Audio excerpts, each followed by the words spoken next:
Hello नमस्कार, मैं doctor Surendra कंसली ज्योतिष आचार्य ज्योतिष की इस नई श्रृंखला में आपका स्वागत करता हूं।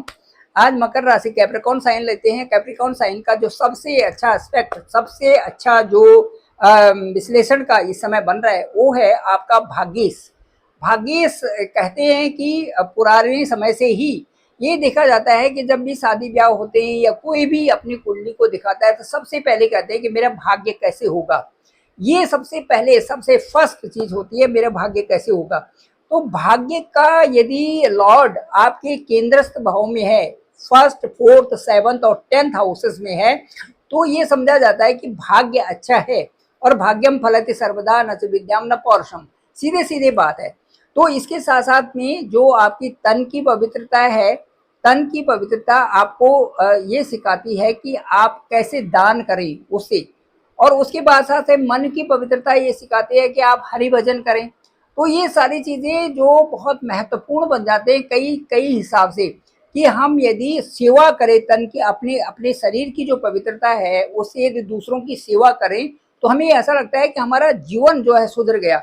इसी तरह से धन की पवित्रता तब है जबकि दान करें। यदि हमारे पास बहुत सारा धन है तो हम दान करें उसको, तो ये अच्छा लगता है।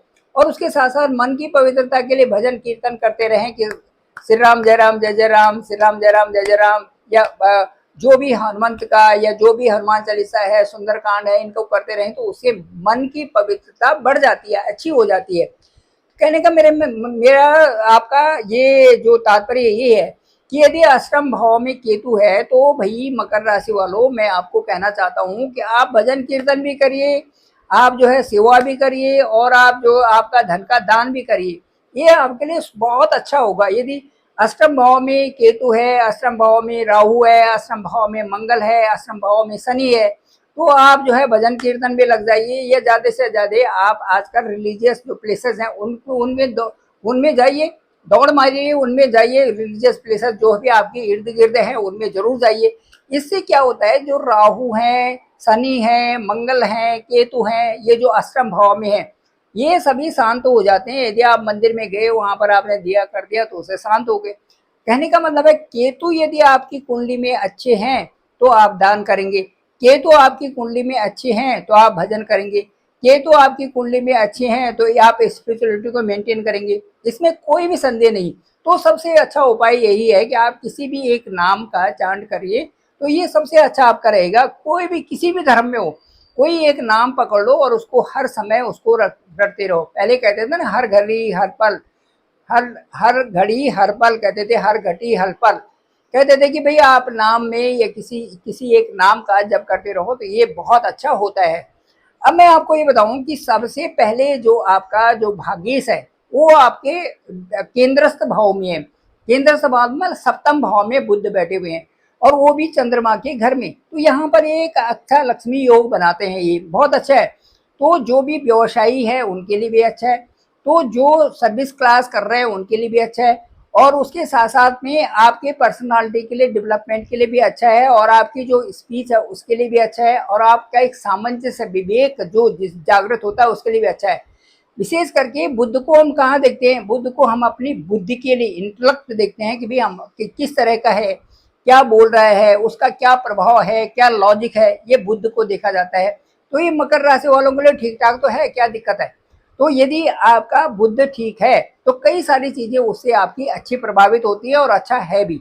तो इसलिए आप बिल्कुल कहने का मेरा तात्पर्य ये है कि आप बिल्कुल निश्चिंत हो जाइए।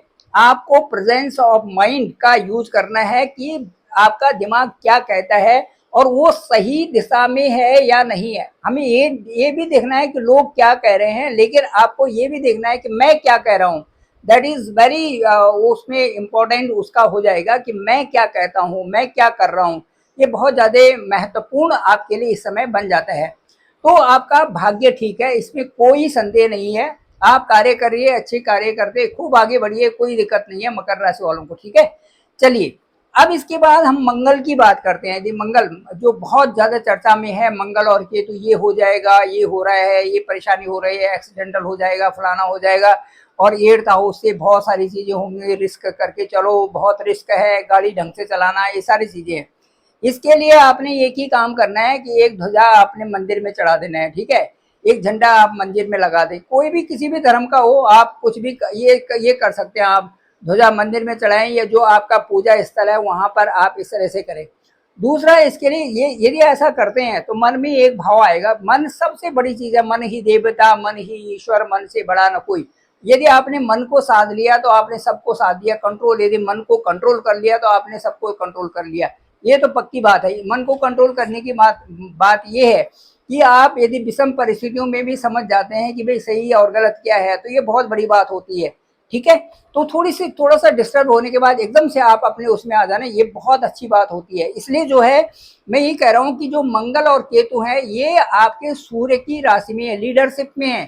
तो इसका मतलब है कि अष्टम भाव में है तो लीडरशिप में कहीं पर कमी आ रही है, या ये अष्टम भाव में है तो कहीं पर जो एग्रेशन हो रहा है, ये अष्टम भाव में है तो कुछ ऐसे कार्य हो रहे हैं जो बदलते हुए स्वरूप में है। तो ये सारी चीजें नहीं करनी। कहने का मतलब मेरा ये है कि अपनी अच्छी लीडरशिप भी बना के रखना है, दूसरा आप एग्रेशन भी नहीं करना है, और तीसरा जो है बदलते हुए स्वरूप में यदि कोई चीज बदल रही है और हम जल्दीबाजी में उसे कह रहे कि नहीं ठीक है ऐसा कर दो, तो ऐसा भी नहीं करना है। अपना जो डिसीजन है खुद ले और बढ़िया तरीके से ले तो ज्यादा फायदा होगा। दूसरा ये है कि इन्हीं परिस्थितियों में कई लोग क्या होते हैं कि थोड़े थोड़े झगड़े होते हैं उनको बहुत ज्यादा बढ़ा देते हैं, ऐसा भी नहीं करना है। और उसमें दूसरे को भी सुनना है और साथ साथ में अपना भी जो जजमेंट देना है वो महत्वपूर्ण होना चाहिए।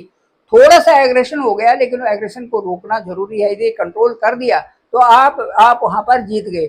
इस तरह से आपके साथ में रहेगा। तो 7th हाउस आपका स्पाउस का है, 7th आपका पार्टनर का है, 7th हाउस आपका बिजनेस का है, ये सारे प्रभावित होंगे। किससे हो रहे हैं? मंगल और केतु से होंगे। वो कौन से? अष्टम स्थान है, वो 8th हाउस है।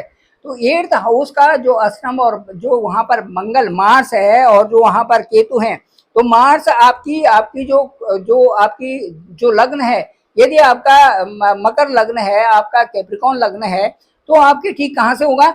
एक तो आपके सुख भाव में परेशानी कर सकता है, और दूसरा आपके जो इनकम सोर्सेज है वहां पर परेशानी कर सकता है। लेकिन मैं ये कहूंगा कि वहां पर भी क्यों परेशानी करे, वहां के आपके सोर्सेज बन रहे हैं, तो वहां पर छोटी बातों में नहीं पड़ना है। छोटी छोटी इश्यू जो वैसे इश्यूज होते हैं उन इश्यूज में आपको भटकना नहीं है। आपने उन चीजों को परखना है, परखते हुए फिर आगे बढ़े तो वो आपके लिए कामयाब हो जाएंगे। क्योंकि आपके मकर राशि के लिए, मकर राशि में मंगल उच्च के होते हैं तो अष्टम भाव में है यहाँ पर, तो ये आपके लिए अच्छे कार्य भी जरूर करेंगे। ऑल ऑफ सडन यहाँ से प्राप्तियां भी आपको जरूर होंगी, और उसके साथ साथ में अच्छे इनकम सोर्सेज भी आपके लिए बनेंगे। केवल आपको 28 जो जुलाई है तब तक देखते रहना है, परिश्रम करते रहना है, उसके बाद पॉजिटिविटी आ रही है बहुत अच्छी, कोई दिक्कत नहीं है किसी प्रकार से भी। मैं ये कहना चाहूंगा कि इस समय शुक्र भी आपके पंचम स्थान में आ गए, वीनस का 5th हाउस में, और अपने हाउस में आना ये दिखाता है कि आपकी जो कार्यशैली है वो भी चेंज हो रही है, साथ साथ में आपका जो जो ढंग है, मेथड, सारी चीजें चेंज हो रही है। तो उसके साथ साथ में क्या होगा कि वहां से आपके जो कार्य करने का है, जो एजुकेशन है उसमें भी वृद्धि हो रही है। साथ साथ में आपके स्कीम्स जो प्लानिंग्स है वो भी एक पैटर्न में लगे हुए हैं।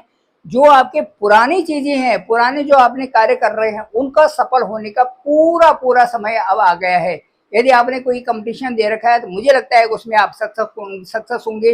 साथ साथ में आपकी जो पुरानी जितने भी चीजें पड़ी हुई हैं, जितने भी चीजें आपने एक एक करके लगा रखी हैं कि भाई ये इस तरह से होगा, उन चीजों में आपको इस समय वो चीज साकार रूप में होती हुई आएंगी।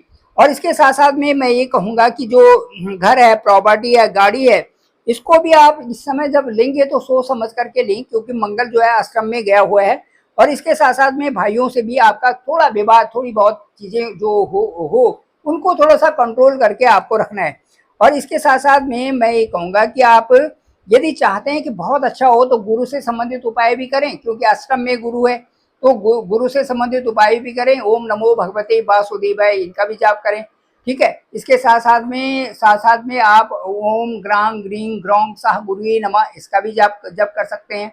और उसके साथ साथ हनुमान चालीसा तो इस पढ़ना ही पढ़ना है, उसको 11 बार पढ़ें तो बहुत अच्छा रहेगा, प्रतिदिन पढ़ें तो बहुत अच्छा रहेगा। जैसे मैंने कहा था कि मन को शुद्ध करने के लिए स्पिरिचुअलिटी को मेंटेन करना, और जैसे ही 8th हाउस में आपका राहु शनि ये सब चले गए हैं तो उस समय मंगल केतु ये चले गए हैं, तो उस समय ज्यादा से ज्यादा मंदिर जाना या ज्यादा से ज्यादा धार्मिक स्थलों की यात्रा करनी शुरू कर दो। बहुत अच्छा प्रभाव रहता है और बहुत बहुत बढ़िया, इससे आपका जो समय भी अच्छा होता है और आप उन्नति भी करते हैं। इसके साथ साथ में इस समय मैं कह सकता हूँ कि कारोबार में भी आप दिखावे से दूर रहें, वही करें जो कि सही है। और उसके साथ साथ में कहीं पर भी आप अपने अपनी चीज़ों को बहुत ज़्यादा डिस्क्लोज या प्रचार करने की ज़रूरत नहीं है। आप वही करें जो कि सटीक है, तो वो आपके लिए ज़्यादा अच्छा रहेगा। व्यवसाय साझेदारी में भी आपके अपने डिसीजन होने चाहिए। उन डिसीजन में भी कहीं आप चूक न करें कि भाई जो चीज़ें हैं जो सही हैं उन्हीं को रखें तो ज़्यादा अच्छा रहेगा। तो आकस्मिक रूप से थोड़ी छोटे इश्यूज आ रहे हैं, तो जो ये बिट इश्यूज है, ये आपके लिए कोई बड़ी बात नहीं है। मैं एक कह सकता हूँ कि जो मकर राशि है ये सावधानी से काम करे तो कोई दिक्कत नहीं है। आपके जो लॉर्ड हैं वो थर्ड हाउस में है, वो आपको परेशान नहीं होने देते। वहां से थर्ड हाउस से शनि के अच्छे रिजल्ट होंगे। कई तरह से कार्य भी आ रहे हैं और कई तरह से आपके आपके साथ में बहुत सारी चीजें ऐसी हो रही हैं जो कि आपको एक सही लेवल में लाने की वो कर रहे हैं और उसके साथ साथ में आपकी उन्नति भी कर रहे हैं। मुझे लगता है कि 2.5 साल आपके लिए बहुत अच्छे होंगे, बहुत शुभ होंगे और कई सारी प्रगतियां आपको मिलने वाली है, चाहे देश में चाहे विदेश में। Thank you very much. मैं डॉक्टर सुरेंद्र खंसली, ज्योतिष आचार्य। डिस्क्रिप्शन पे मेरा नंबर है 9868280191। आप डायरेक्ट मुझे कॉल कर सकते हैं, मैं आपका कॉल पिक करूंगा। आपकी दशा और महादशा बहुत इंपॉर्टेंट है। आपका जो होरोस्कोप निकलेगा और date of birth, place of birth और टाइम, इसके आधार पर निकलेगा। उसमें असेंडेंट जो लग्न है और लग्नेश कहाँ पर है, उनकी दशा और अंतरदशा क्या है, साथ साथ में भाग्येश, और ये सारी चीजें आपको एक ऐसा ब्रीफ जो है ओवर फोन आपसे बात की जाएगी। मुझे लगता है कि वो आपको अच्छा भी लगेगा। और थैंक यू वेरी मच। मेरे इस चैनल को, डॉक्टर सुरेंद्र खंसली नामक इस चैनल को आप सब्सक्राइब जरूर करें, सभी लोगों तक भेजें ताकि सबको इसकी जानकारी हो सके। और आप अपना अपना जो होरोस्कोप है उसको देख करके ये महसूस कर सकते हैं कि सबसे अच्छी चीज़ क्या हो रही है कि जो जुपिटर है, जुपिटर अभी कुछ ही दिनों में आपके सप्तम भाव में आने वाले हैं और बहुत खुश हो जाइए आप, क्योंकि आपके व्यापार से संबंधित भी सारे काम होने वाले हैं और साथ साथ में आपका लक भी आपका साथ दे रहा है। उसके साथ साथ में आपकी आपकी पर्सनालिटी और सारी चीज इंप्रूव हो रहे हैं। अक्टूबर 18 से और अक्टूबर, नवंबर और दिसंबर 5 दिसंबर तक वही बृहस्पति आपके सप्तम हाउस में रहेंगे और वो भी चंद्रमा की राशि में। मैं कहता हूँ ये बहुत अच्छा योग भी है और आपके सारे कार्य जितने हैं उनको पूरे करने वाले हैं और इनमें आपको एक विशेष सफलता मिलने वाली है। आप सभी लोगों का धन्यवाद, आप सभी लोगों का बहुत बहुत आभार।